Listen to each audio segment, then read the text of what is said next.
عزیزان هیچ لالایی جاسوستر از لالایی مادر نیست. حالا به زبان مادرانه بگم.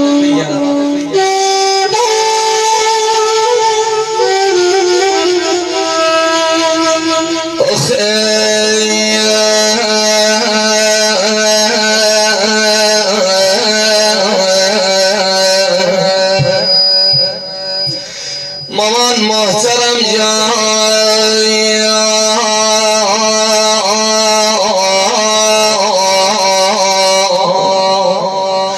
شبان میگه وارسن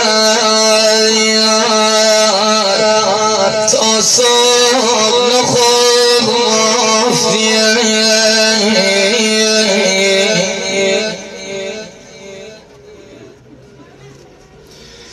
بنیشتی تا سر لای لای بگو مافیه